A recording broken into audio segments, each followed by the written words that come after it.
Olá, boa tarde. Mais um NT Sul começando aqui na telinha da TV Novo Tempo. É hora do almoço e hora de ficar muito bem informado. Hoje é Dia Nacional do Livro Infantil. Tem reportagem especial mostrando o acesso ao universo da literatura criada para os pequenininhos. E a gente vai conhecer uma turma apaixonada por livros. Eu amo livros. Eu leio uns bem longos, eu não gosto dos curtinhos, mas eu leio bem longos. É mesmo? Uhum. Não te assusta pegar um livro grosso, assim, com um monte de página? Não. Acho que lá pelo ensino médio dá pra conseguir fazer bastantes livros. Legal, tu vai fazer? Vou. Departamento de Vigilância em Saúde revela perfil da dengue em Cachoeira do Sul. Os maiores números de registros foram nos bairros Santo Antônio e Fátima. Pacientes mais infectados têm entre 30 e 39 anos. Açúcar é apontado como um vilão da memória em estudos publicados recentemente por universidades e institutos especializados. O consumo excessivo, além de causar diabetes e obesidade, pode alterar o humor, causar depressão e até Alzheimer. A gente conversou com um neurologista que alertou como adaptar a alimentação no dia a dia. A Prefeitura de Cachoeira do Sul gasta mais do que poderia com o pessoal e isso pode provocar o comprometimento da prestação de serviços na saúde. O alerta foi feito pelo Conselho Municipal de Saúde, em carta aberta à população cachoeirense. A Thelma Tomás conversa com a gente ao vivo em instantes e vai trazer todos os detalhes. E você, quer participar com a gente? Conta historinhas aí para os seus filhos? Tem leitura, historinha antes de dormir? Conta pra gente se você gosta de ler e se passa isso aí também para a criançada da sua casa. Escreve pra gente no WhatsApp 51997697129. E em nossas lives você também pode comentar. Já estamos ao vivo. facebook.com/TV Cachoeira ou youtube.com/TV Cachoeira Novo Tempo. O NT Sul desta quinta-feira está no ar.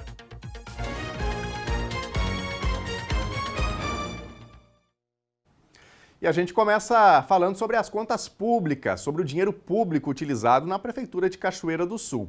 O limite com gastos de pessoal da Prefeitura do município ultrapassa o limite legal e deve provocar o comprometimento da prestação de serviços na saúde.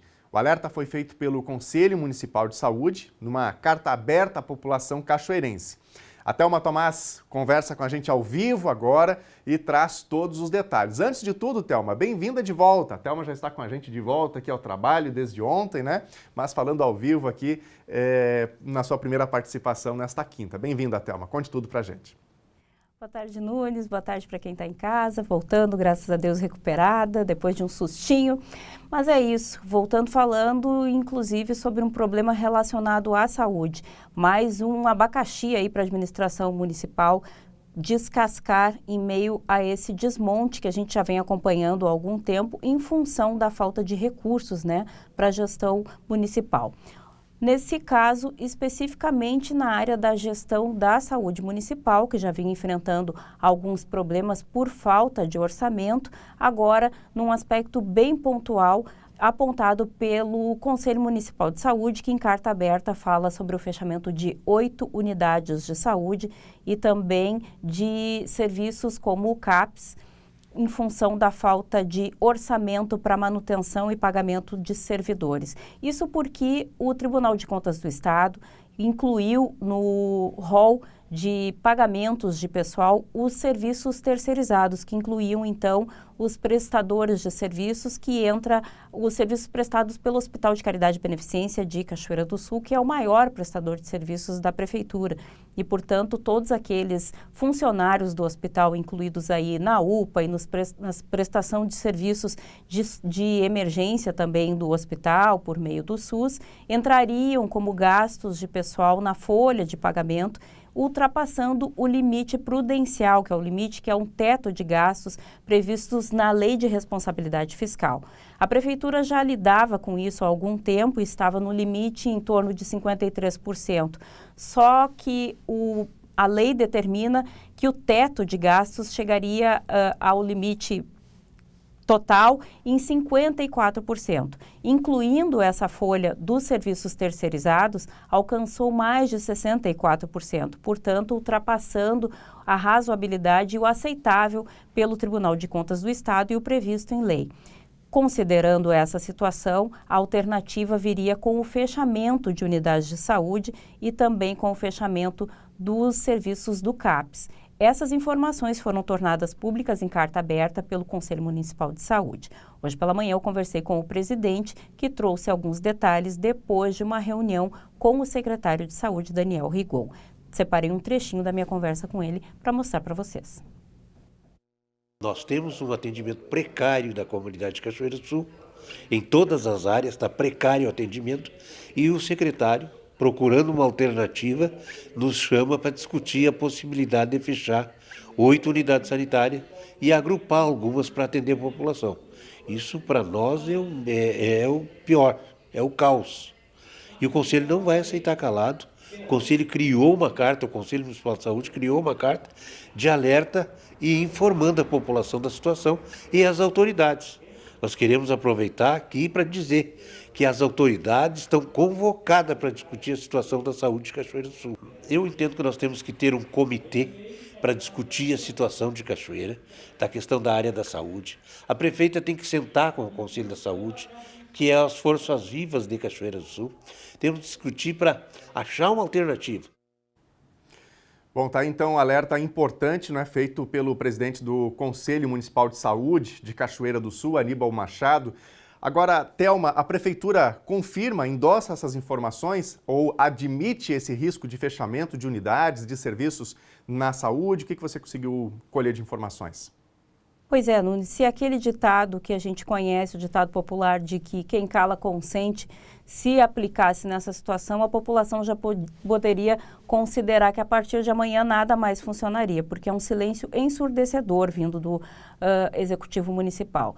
Dentro da Secretaria de Saúde, a informação que se tem é que não é uma decisão tomada apenas pela pasta, embora essa informação tenha sido confirmada aí pelo presidente do Conselho Municipal de Saúde a partir de uma reunião com o titular da pasta, dizendo que a estratégia seria a de fechar alguns serviços ou de agrupar algumas unidades de saúde como uma das únicas alternativas, já que o gestor da pasta teria manifestado essa decisão num primeiro momento como a única alternativa para não deixar a população desassistida, uma vez que não há um orçamento mais a ser executado pela falta de dinheiro, digamos, de uma maneira bem objetiva. É evidente que a gestão total de todos os recursos passa por outras pastas e, por isso, há a necessidade de ser discutido, num âmbito geral da administração, alternativas para isso. Indo adiante, não se tem um retorno nem da prefeita e nem de outros setores correlacionados, como administração ou fazenda, já que a prefeita está em Brasília. Então, todos os canais de comunicação que nós tivemos contato, que são as assessorias, ainda estão sem qualquer retorno a respeito disso. Embora esse seja um assunto de primeira necessidade, de uma explicação quase que urgente para a população que está preocupada, e não é uma novidade, já que inclusive nós mostramos aqui que já existe falhas de atendimento no serviço em saúde, até agora não há nenhuma resposta, nenhum retorno e sequer qualquer medida da administração municipal no sentido de, pelo menos, trazer alguma ação de imediato para minimizar esses prejuízos a quem depende da rede pública de saúde aqui em Cachoeira do Sul. Então, até o momento, Daniel Nunes, tudo o que se sabe é que falta recursos, falta atendimento, falta estratégia e que existe sim esse risco iminente de fechamento de serviços e nenhum retorno da Prefeitura Municipal, pelo menos oficialmente até agora, Daniel. E é importante, né, que a Prefeitura realmente venha a público, traga essas informações. A gente imagina o outro lado, né, Thelma, que é aquela questão de, enquanto há possibilidade, a Prefeitura vai tentar lidar com isso e, de repente, reverter alguma situação. Mas com os números não tem como a gente brigar, né? A gente sabe aí que há esse comprometimento muito grande hoje da Folha, vai ter que ser resolvido.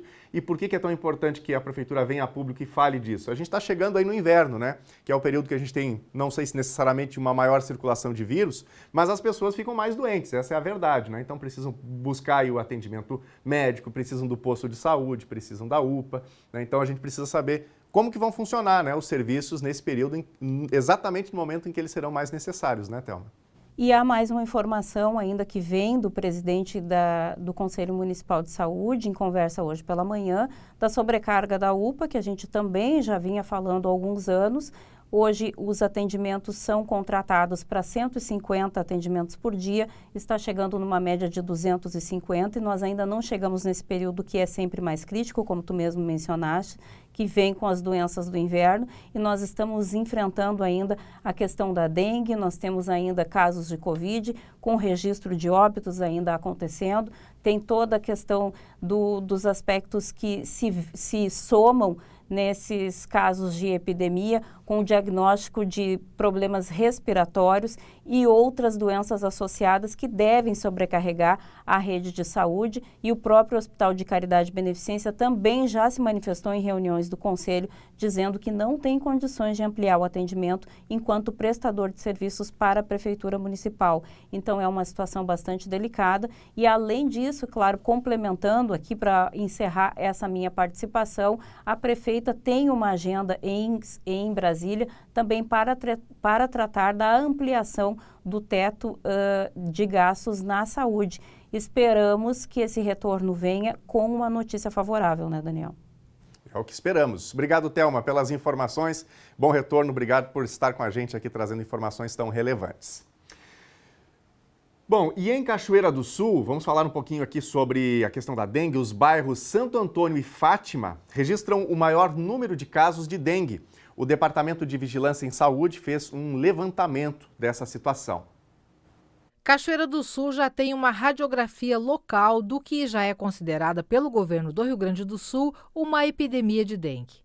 O último boletim do Departamento de Vigilância em Saúde local aponta até terça-feira, dia 16 de abril, o registro de 270 casos suspeitos e 171 positivados para a dengue. A maioria dos positivados tem entre 30 e 39 anos de idade e são do sexo feminino. Dessas pessoas, 33 moram no bairro Santo Antônio, 24 no bairro Fátima, 14 no bairro Barcelos, 11 na Quinta da Boa Vista e 8 no bairro Ponte Verde. Devido ao avanço das contaminações, a Secretaria Estadual da Saúde adotou o protocolo em que a testagem em massa foi descartada, dando lugar ao protocolo em que a manifestação dos sintomas da doença é que são considerados para o início imediato de tratamento. Com isso, a vigilância epidemiológica alerta para a necessidade de atenção para sintomas e sinais de alerta da dengue no organismo. A orientação é a busca imediata de atendimento médico. Como a dengue, ela é uma doença que pode evoluir muito rápido, né? Cada pessoa vai ter a dengue de uma forma conforme o seu organismo reagir, né, durante a viremia, mas os sinais que a gente gosta de alertar a população é dor abdominal intensa, vômitos em jato, né, tonturas, assim, a pessoa vai levantar, vai fazer um movimento que já de costume e acaba tendo tonturas, algum tipo de sangramento. Em algumas situações, as mulheres que não estão no período podem ficarem menstruadas. Então, estes são alguns alertas de que a pessoa já está com sinais de alarme, que a gente diz, e precisa procurar uma unidade de emergência, né? Então, a dengue ela é classificada em A, B, C e D, sendo que do grupo C e D, que são as pessoas com sinal de alarme e as pessoas graves, tem que procurar o serviço hospitalar. E as pessoas que a gente classifica como A são as que têm sintomas leves, né, que podem ser acompanhadas numa unidade de saúde, mas sempre com brevidade. No primeiro dia da suspeita de dengue, mesmo lá na sua casa, mesmo ainda não indo procurar o serviço de saúde, já deve começar a ingerir bastante líquido, porque às vezes, conforme a evolução da doença, se ele chegar até um serviço de UTI, por exemplo, mas se ele não estiver hidratado, não vai ter um manejo que vai conseguir reverter a situação. Outro importante alerta: quando a pessoa tiver qualquer sintoma suspeito, deve evitar a automedicação. Andréa explica que o uso de alguns tipos de medicamentos básicos podem agravar o quadro se a pessoa estiver contaminada. A forma que essas medicações vão ser absorvidas pelo organismo, elas podem facilitar o sangramento, né? Então, em algumas situações, conforme os sintomas que o paciente vai desenvolver, ele pode facilitar o sangramento dos vasos e a pessoa pode agravar ainda mais a sua situação. Então, a gente sempre pede que as pessoas não usem AS, né, aspirina, anti-inflamatórios ou medicações com corticoides. E se elas já fazem uso, né, por alguma doença crônica, que elas procurem o serviço de saúde para ser monitorada. Ela vai receber orientações, vai ser acompanhada pela equipe de saúde. Outro recado que a gente pede, que as pessoas usem o repelente, principalmente no início do dia e no fim do dia, porque é o momento em que os mosquitos adultos eles estão circulando, né, e as fêmeas estão picando, então, as pessoas para ter o sangue e fazer postura dos ovos. E o Centro Estadual de Vigilância em Saúde do Rio Grande do Sul confirmou ontem à tarde mais 5 mortes por dengue. Agora o estado já contabiliza 78 óbitos pela doença até o momento. E foi confirmado ontem o segundo óbito de 2024 por Covid-19 aqui em Cachoeira do Sul. A vítima era do sexo masculino, tinha 62 anos e não havia registros de qualquer dose da vacina para a doença. O setor de vigilância epidemiológica informa que, por orientação do Ministério da Saúde, foi encerrado o protocolo de testagem em massa para a doença, após decretado o fim da pandemia. O setor também alerta para a importância de ter a cobertura vacinal em dia. Essa continua sendo a maneira mais eficiente de evitar formas graves de infecções respiratórias pelo coronavírus. Aqui em Cachoeira, a população pode se vacinar em 9 postos de saúde em horário regular. Nas segundas e quartas, o horário de atendimento é estendido até às 8 horas da noite, nas unidades EAP Central, Centro Social Urbano e também Marina. E você de casa, quer participar com a gente, contar aí a sua informação, comentar as reportagens que estão no ar? Mande a sua mensagem para a gente no nosso WhatsApp 51997697129. Você também pode sugerir uma reportagem. Olha, gostaria que vocês falassem sobre tal assunto. Manda aí a sugestão para a gente, nossa produção está sempre a postos, né, de olho nas mensagens da nossa audiência, porque assim nós vamos aprimorando, né, as informações. Às vezes a gente recebe de pessoas diferentes informações que indicam um caminho, uma necessidade para o município, e assim a gente vai trazendo as reportagens, cobrando o poder público, né, para melhorar a nossa sociedade, o nosso dia a dia. Então, estamos esperando aí o seu recadinho, vá participando. Obrigado a você que já interagiu. Nas lives você também pode dar o seu recado, facebook.com/TV Cachoeira ou youtube.com/TV Cachoeira Novo Tempo. Gente, as mudanças sociais têm consequências diretas no mercado de trabalho. É o que demonstra uma pesquisa da FGTAS-Cine, que compara o perfil das pessoas empregadas pelas agências no ano passado com o perfil de 2012. Aumentaram, por exemplo, as vagas para trabalhadores com mais escolaridade e também para idosos acima de 65 anos. Primeiro, o mercado está mais aquecido. As 150 agências FGTAS-Cines, próprias ou conveniadas, empregaram 87,5% mais trabalhadores em 2023 do que em 2012. E chama a atenção a questão da escolaridade nesse período de 11 anos. Enquanto caiu 30% o número de empregados analfabetos, aumentaram quase 900% os empregos para as pessoas com pós-graduação. O Moisés entrou na estatística das pessoas com ensino médio completo, faixa onde a empregabilidade aumentou 167% no período. Ele conseguiu várias ofertas de emprego e saiu com uma entrevista marcada, disposto a voltar ao mercado. Eu espero, que eu possa, ir bem, que eu possa passar na entrevista, que eu tenha mais expectativa, né? Assim, de vida, né? Mas Outra história com salário, né? é mesmo. Nós estamos com muitas mais vagas de empregos sendo ofertadas e que as pessoas têm que ter capacitação, ter qualificação. Cada vez mais as pessoas que com maior escolaridade têm mais oportunidades de emprego, né? Então mostra quanto é importante o estudo para a pessoa. E quanto à idade? O seu Derli se aposentou cedo, mas agora com 58 anos quer voltar a trabalhar. Tijolo, tá só em casa, só em casa. Então é um cara de bastante experiência. Como é que tipo de vaga o senhor está buscando agora? A mesma coisa, segurança. O senhor acredita que a sua experiência vai ajudar nisso? Pode ser que sim, pode ser que não, né? Por causa da idade. Pois a pesquisa também mostrou que o encaminhamento para o emprego aumentou em todas as faixas etárias, com destaque para os dois extremos. Cresceu 426% para os jovens entre 14 e 17 anos, mas também abriu um mercado significativo, com um incremento de 435% nas vagas preenchidas para as pessoas com mais de 65 anos. Afinal, a sociedade está envelhecendo e precisando trabalhar mais tempo. Isso se percebe no efeito da sociedade e no mercado de trabalho, né? Onde essas pessoas continuam trabalhando, continuam exercendo as suas profissões, continuam fazendo a sua função junto à sociedade. Inclusive porque a aposentadoria mudou e todo mundo está tendo que trabalhar mais tempo. Sim, isso também reflete, né? A questão da aposentadoria reflete no mercado de trabalho.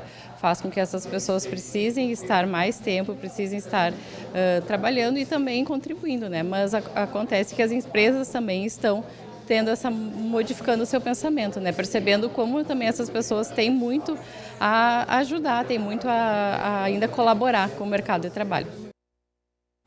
Isso aí. E ontem teve reunião do Comitê de Valorização do Piso Salarial do Rio Grande do Sul para discutir o índice de reajuste do salário mínimo regional. Novos encontros separados com entidades patronais e centrais sindicais devem ocorrer para a tentativa de conciliação. As centrais sindicais requerem um aumento de 8,45%. Já as entidades patronais defendem o índice de 2,21%. Havendo ou não conciliação entre as partes, o relatório do comitê deve ser fechado até 30 de abril e enviado para o gabinete do governador. E nós vamos agora ao nosso primeiro bloco de interatividade para abrir espaço para você. Você se pronuncia sobre os fatos do dia, conta a sua informação, conta a sua notícia. Nosso WhatsApp está aí liberado para você enviar sua foto, seu áudio, seu vídeo, 51997697129. Daqui a pouquinho vou falar também do pessoal que está participando com a gente aqui por meio das lives no Facebook e no YouTube. Enquanto isso, vamos para a telinha ver aqui os recadinhos do nosso WhatsApp. O Rogério está dizendo aqui o seguinte: má gestão dá nisso, temos eleição este ano, pensem bem, diz o Rogério, comentando sobre a questão da saúde, né, e do comprometimento que o município está tendo com a folha atualmente, né, e o que a gente tem de tendência até agora de comprometimento de serviços da saúde. Quem mais? Temos mais recadinhos aqui, a Tânia Fialho e a dengue junto. Olha essa situação na rua Pinheiro Machado, bairro Santo Antônio. Triste demais, diz aqui a Tânia, né? Tem aí muitos restos, né? Embalagens aí, mato tomando conta. Um cuidado que é bastante necessário, destacando, né? Santo Antônio é um dos bairros que tem tido assim, os maiores índices, os maiores números de dengue aqui em Cachoeira do Sul, ao lado do bairro Fátima. Então, moradores aí dessas regiões, especialmente de todo o município, mas em especial esses dois bairros, precisam ter aí mais atenção, né? Quem mais? Temos mais recadinhos? Olha aqui, ó, a Rosélia está participando. Em comemoração ao Dia Nacional do Livro Infantil, um salve dos nossos pequenos leitores. Hora do conto na Escola Cândida. Vamos ver o salve aí da gurizada, então.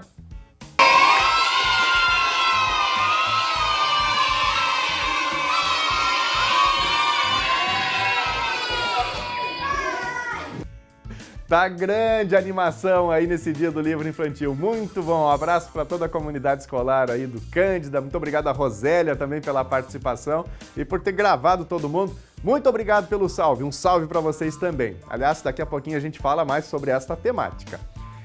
A seguir, hoje é Dia Nacional do Livro Infantil. Tem reportagem especial mostrando o acesso ao universo da literatura criada para os pequenininhos. E a gente vai conhecer uma turma apaixonada por livros.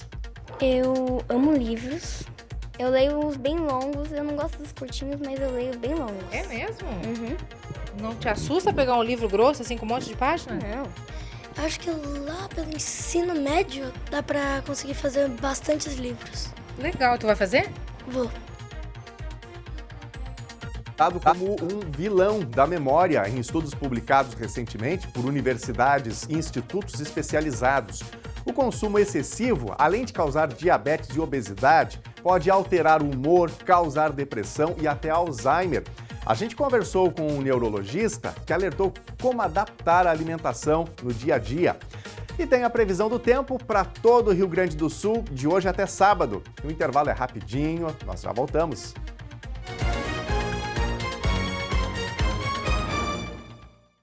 Meio-dia e 31, o NT Sul já está de volta ao vivo. Obrigado a você de casa pela companhia com a gente aqui na telinha da TV Novo Tempo. Vamos falar um pouquinho sobre o tempo? Ver imagens da nossa câmera ao vivo, centro de Cachoeira do Sul. Bonito dia de sol aqui no município, né? Dia ensolarado, a temperatura tá agradável. Do meu ponto de vista, melhor período do ano, né? Esse período aí intermediário, nem tão frio, nem tão quente. Então a gente tem aí realmente o dia colaborando, né, com muito sol aqui no município. Mais um dia lindo de sol. Tempo firme em todo o Rio Grande do Sul. A temperatura mínima foi de 13 graus aqui em Cachoeira do Sul. Fez bem frio de madrugada, já deu para puxar aquela cobertinha mais grossa. E deve continuar assim, viu? Confira agora a previsão completa. Quinta-feira em Cachoeira do Sul é mais um dia de tempo aberto e com predomínio de sol. A temperatura fica agradável ao longo do dia. Mínima 13 graus e máxima 23. Sexta-feira também vai ter tempo firme, eventualmente com algum nevoeiro ao amanhecer, mas o sol vai aparecer e predominar. Mínima 13 graus e máxima 25. Sábado tende a ser mais um dia ensolarado no município com poucas nuvens. Mínima 13 graus e máxima 26. Veja agora a previsão do tempo para todo o Rio Grande do Sul. Essa imagem do começo da manhã em Porto Alegre, capital gaúcha, sintetiza o tempo no estado hoje. Uma grande massa de ar seco e relativamente fria e de alta pressão cobre o Rio Grande do Sul hoje e proporciona um dia ensolarado. Todas as regiões vão ter amplos períodos de céu claro ou com uma escassa nebulosidade. A área que pode ter um pouco mais de nuvens, eventualmente, é o litoral gaúcho, mas as demais áreas devem ter o sol predominando. Vamos ver agora as temperaturas máximas previstas para hoje.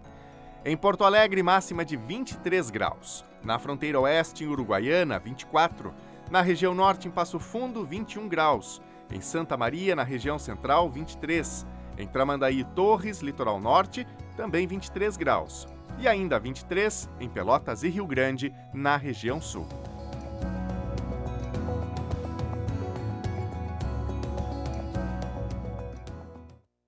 Mais um espaço reservado para a nossa audiência. Prometi que traria informações aqui das nossas redes sociais. Vamos ver quem participa com a gente aqui no YouTube.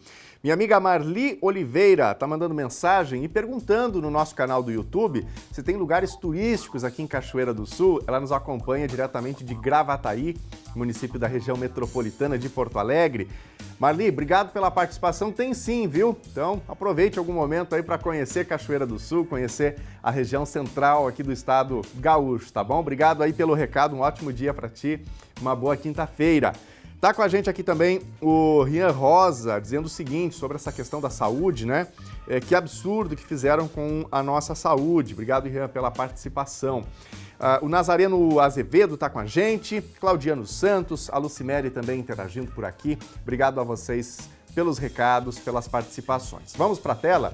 Mensagens agora do nosso WhatsApp. No WhatsApp você pode mandar um áudio, uma foto, um vídeo também relatando alguma situação ou comentando aqui as reportagens 51997697129. Vamos ver aqui quem fala com a gente.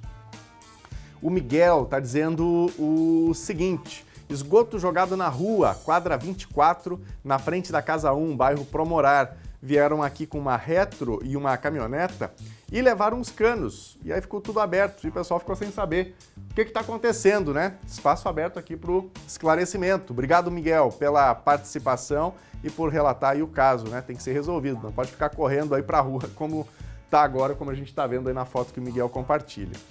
Quem mais? Temos mais recadinhos por aqui? Rafael Valentim, de Caruaru, Pernambuco. Sou desbravador do Clube Ômega. Tenho o sonho de ser jornalista. Gostaria de participar de algum programa ao vivo. Muito bom, Rafael. Obrigado pela participação. Nosso abraço para todo o nosso público em Caruaru, no Pernambuco. É isso, siga firme aí nesse sonho, né? Não desista. É uma belíssima profissão, pode ser uma boa carreira, né? Quem sabe não sejamos colegas aí em algum momento. Então fica aqui a dica para nossa produção. Fica aqui o pedido do Rafael querendo participar de algum programa ao vivo aqui na Novo Tempo. Obrigado, viu, Rafael? Tudo de bom para ti aí. Deus te abençoe, assim como ao Clube de Desbravadores. Temos mais recados? Temos aqui Jenner, de São Paulo. De São Paulo, vendo o NT Sul, pastor Jenner e família. Obrigado! Grande abraço aí para todos os nossos amigos em São Paulo. Deus abençoe muito aí. Obrigado pela companhia com a gente também aqui no Telejornal NT Sul. Daqui a pouquinho tem mais recadinhos da nossa audiência.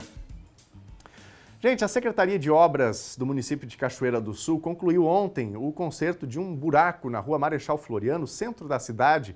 Foram colocados 10 tubos de 40 centímetros para conduzir a água até a galeria. Segundo o diretor da pasta, Carlos Pereira, a caixa de captação das águas das chuvas foi ampliada. Uma grade de proteção ainda precisa ser instalada, mas ela está sendo fabricada. O próximo passo da Secretaria é uma grande obra nessa mesma rua, na quadra entre a rua Major Ouriques e a Presidente Vargas. A canalização imersa deve ser substituída. O início dessa intervenção ainda não tem data definida. E a Corsan, a Egea, também resolveu parcialmente o problema do buraco na rua Saldanha Marinho, que abriu na terça-feira. O local precisou ser isolado em função do risco de acidente. O motivo, segundo o gestor da companhia, Neurildo Dassi, foi a sobrecarga de água nesse ponto de encontro de 3 redes. Isso resultou em uma pressão grande de água que danificou o solo. O buraco está fechado, porém, uma nova intervenção para resolver o problema definitivamente ainda deve ocorrer. Esse trabalho só deve ser realizado nos próximos dias. Gente, Monteiro Lobato é reconhecido como o pai da literatura infantil brasileira. Foi ele um dos primeiros escritores brasileiros a criar textos, a criar histórias para crianças. Ele nasceu em 18 de abril de 1882.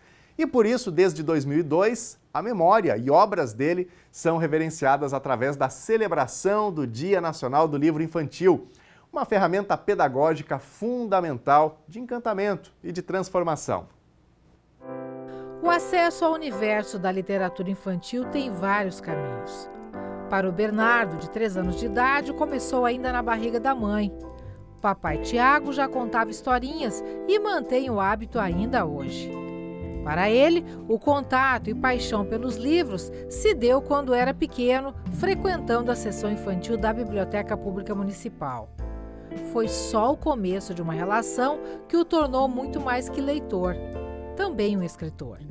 Eu guardo na memória assim, a contação da história na Biblioteca Infantil Pública Municipal.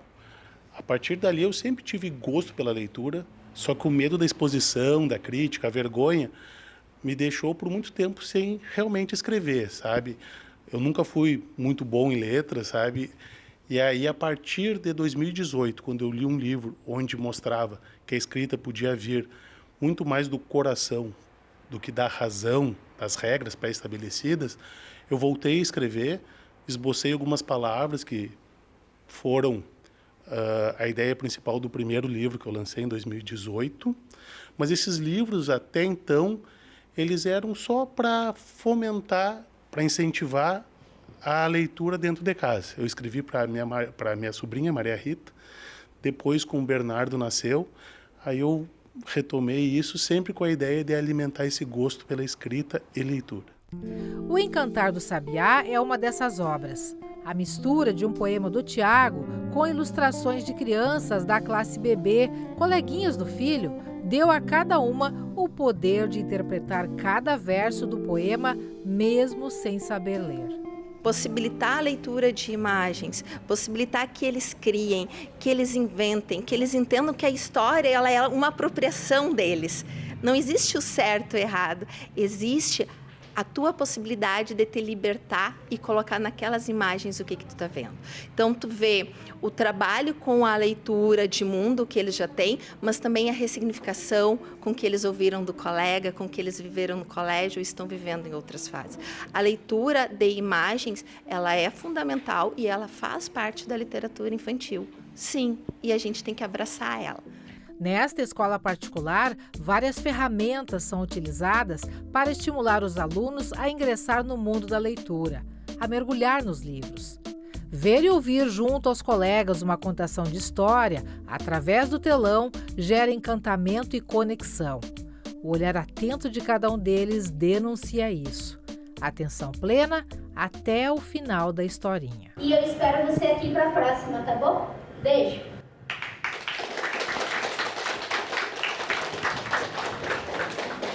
Quem contou a historinha lá na telinha está aqui comigo, com as crianças também assistindo a história. Carolina, te ver na tela, passando para a galerinha uma história a cada 15 dias ou sempre contando histórias, como é que é essa experiência para ti? Foi uma experiência nova e é muito emocionante de 15 em 15 dias estar com eles, né? Trazendo as histórias. Como é que é para ti? Porque lá tem muita interpretação, né?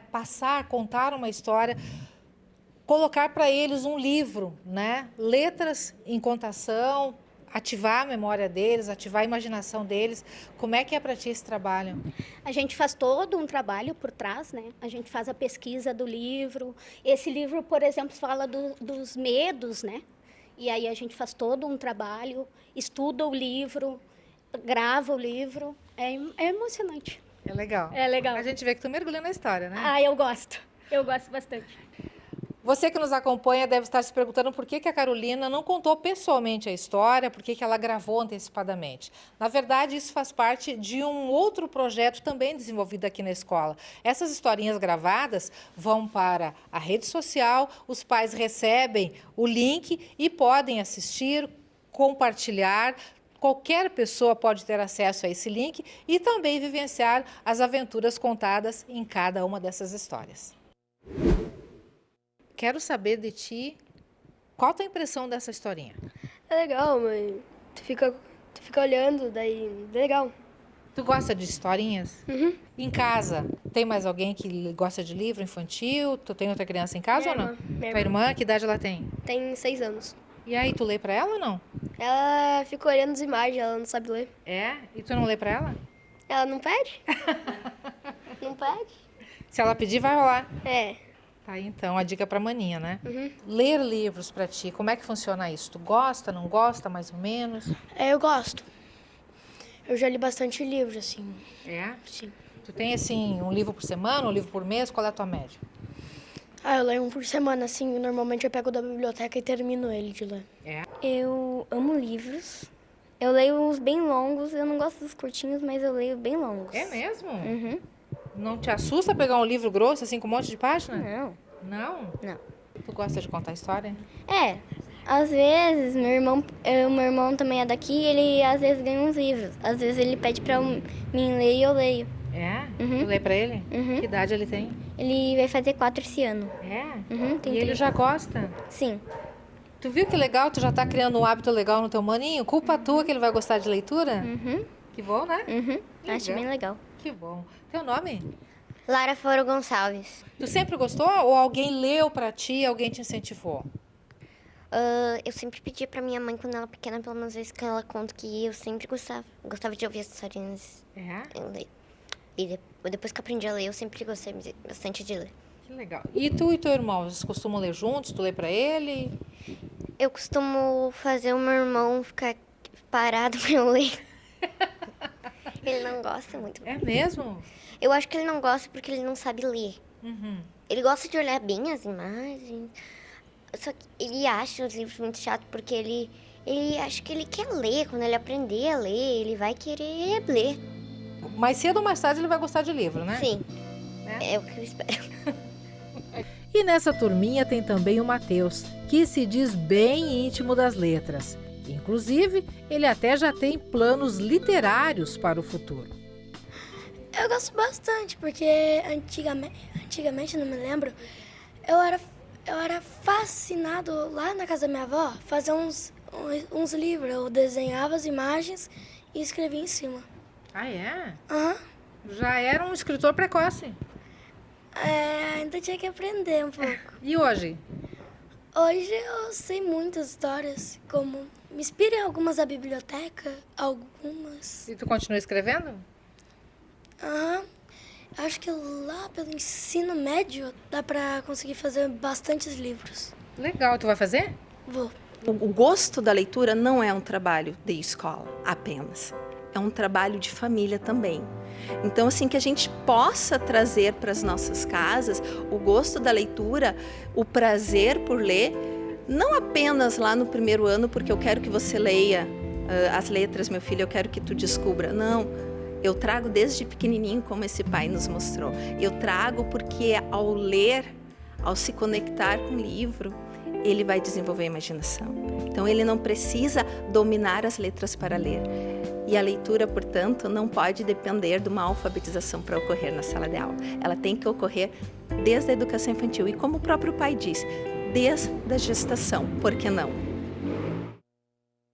Muito bom. É um papel das famílias, né? Incentivar a leitura, oferecer um livro que seja bem fácil, aquela contação de histórias, né? Mesmo quando a criança ainda não sabe ler, isso vai despertando a curiosidade, como a gente viu aí na reportagem, e vai fazer muito bem para a vida toda.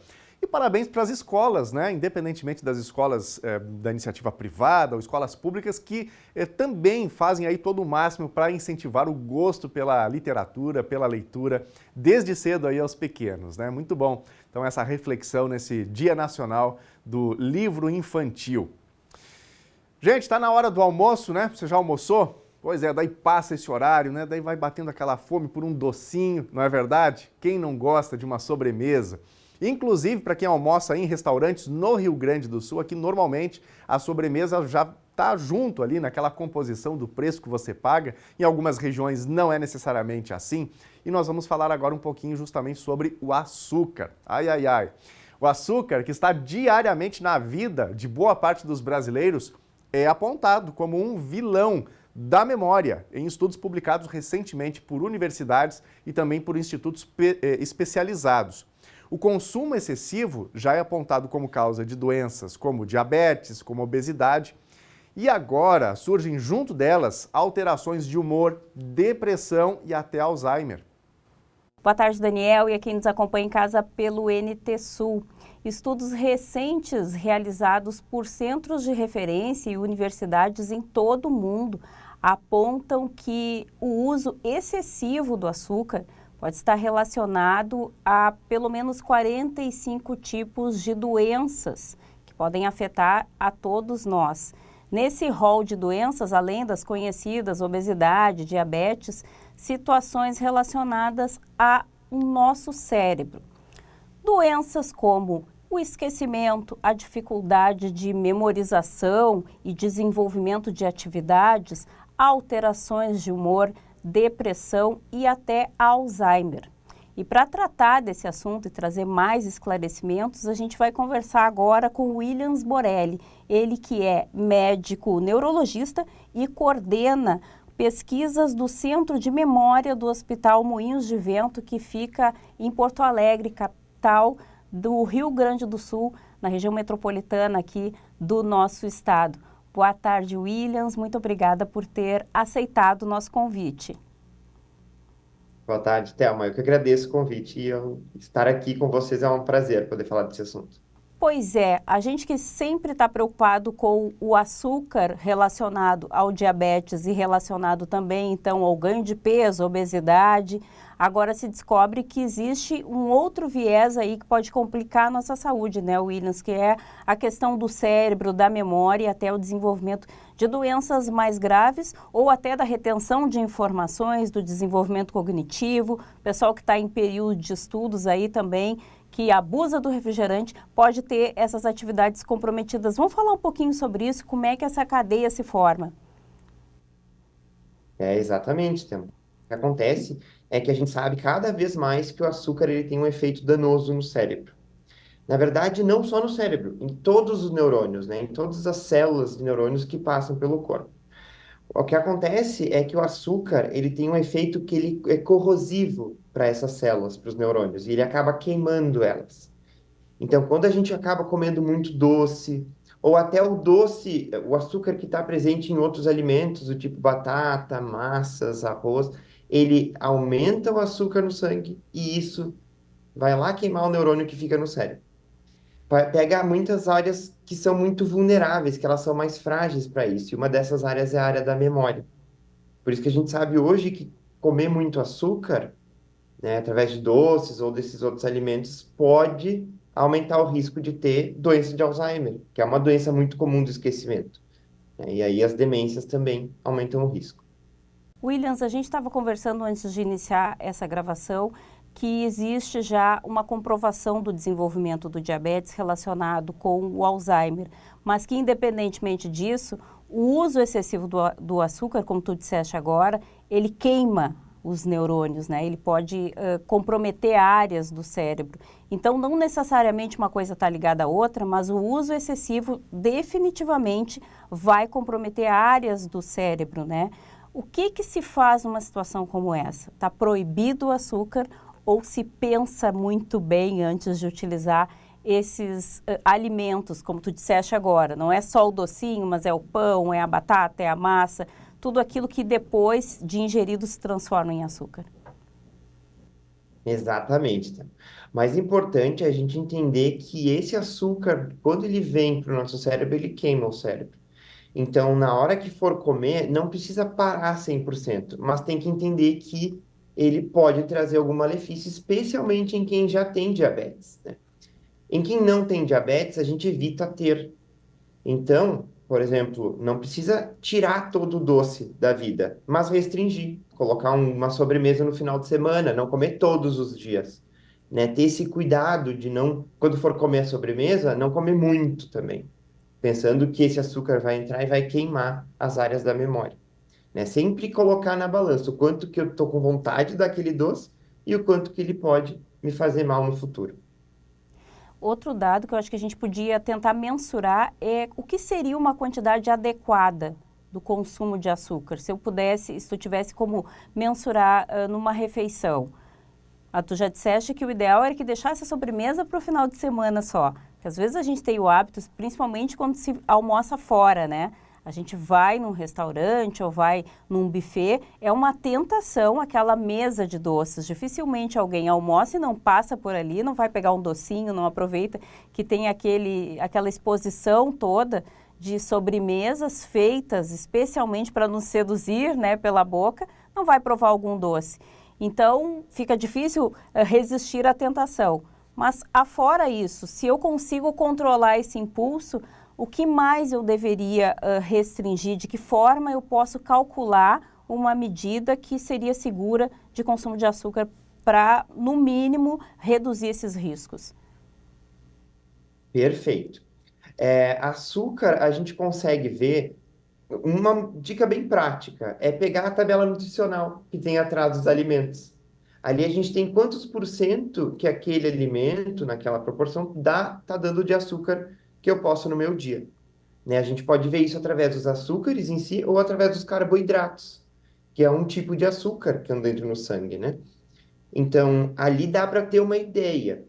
A quantidade, ela varia de pessoa para pessoa, de acordo com o peso, etc. Mas ali a gente consegue ter uma boa ideia se a gente está comendo muito açúcar ou não. E uma coisa muito interessante que colocaram agora recentemente é alguns produtos que está escrito alto em teor de açúcar, recebe um selo. Então, quando olha para aquilo, tem que ter noção, ó, eu não posso tomar muito desse refrigerante ou comer muito desse alimento, né? Esse é o primeiro ponto. O segundo ponto é que se a gente tem umas alternativas que não têm açúcar, é sempre mais importante a gente ir nelas. Por exemplo, existe o pão branco e existe o pão com fibras, o pão preto, né? Esse pão que não é o branco, ele geralmente tem menos açúcar, ele tem menos farinha refinada, ele é mais saudável.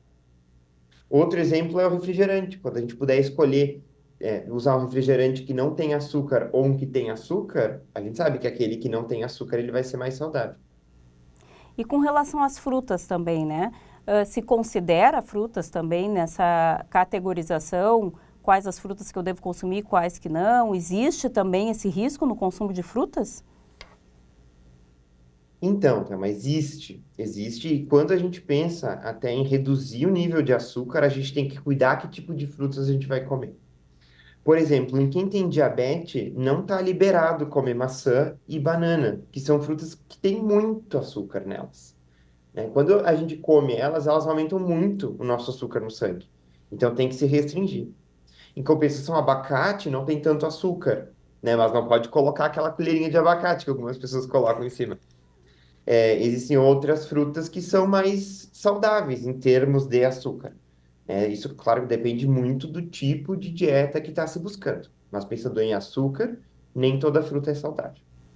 A gente falou sobre questões de memória, sobre queima de neurônios, mas aspectos que se possa avaliar de prejudicial do açúcar no sistema nervoso de uma maneira geral. É possível se observar, por meio desses estudos que já têm sido divulgados, alguma deficiência na função principal do sistema nervoso que tenha sido gerado pelo uso excessivo de açúcar? Sim. Hoje tem muito estudo mostrando que diabetes prejudica principalmente memória, né?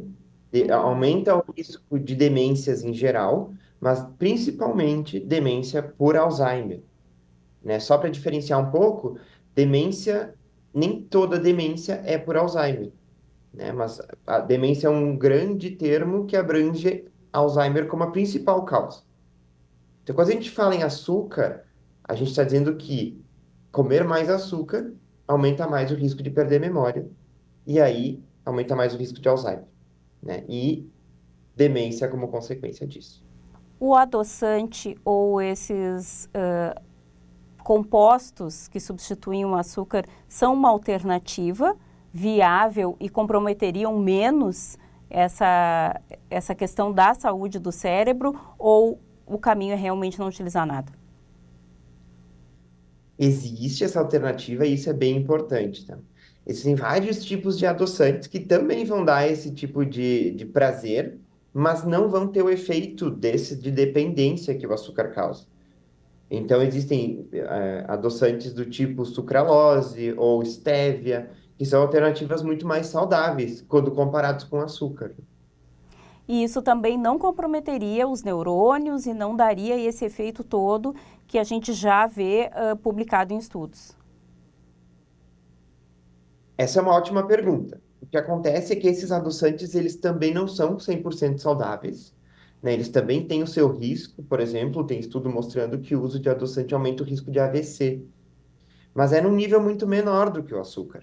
Então tem que se ponderar, daqui a pouco colocar um pouco de adoçante para evitar o açúcar, mas também não exagerar no adoçante, né? Tendo noção de que ele é mais saudável, mas ele ainda assim não é como se tirasse 100%. Dica de ouro para a gente encerrar essa entrevista para quem está em casa e vai iniciar a partir de hoje, baseado nas informações que tu trouxeste, uma nova rotina de vida. Por onde eu começo e de que forma eu posso repensar os meus hábitos para ter uma vida mais saudável e um cérebro mais saudável com menos açúcar? Eu acho que o primeiro ponto, Thelma, é a gente cuidar da alimentação em geral, né? Não só com açúcar, mas também com gorduras em geral, porque a gente sabe que comer fritura todo dia, por exemplo, faz muito mal para o cérebro. A gente sabe que não fazer exercício também faz mal. Então, a gente consegue associar isso tudo e prevenir, juntando isso tudo, até 50% dos casos de demência. A gente sabe hoje que 1 a cada 2 pessoas com demência poderia ter sido evitada. E isso começa exatamente pela boca, com ao nosso cuidado da alimentação. Muito obrigada, então, Williams Borelli, ele que é médico neurologista, que nos concedeu essa entrevista. Obrigada pelas informações. Eu que agradeço, fico à disposição. Nunes, conversei com esse especialista aí no tema e a dica é bom senso e, claro, agora a gente... Seja anjo. O conhecido diabetes pode ser um inimigo da memória. A dica que ele dá é, claro, bom senso e iniciar sempre uma reestruturação da alimentação de maneira geral, que a gente já sabe que bom senso é o caminho para qualquer medida relacionada à saúde e à longevidade. Obrigado, Thelma. A NT Sul fica por aqui. A gente se encontra amanhã. Até lá. Tchau.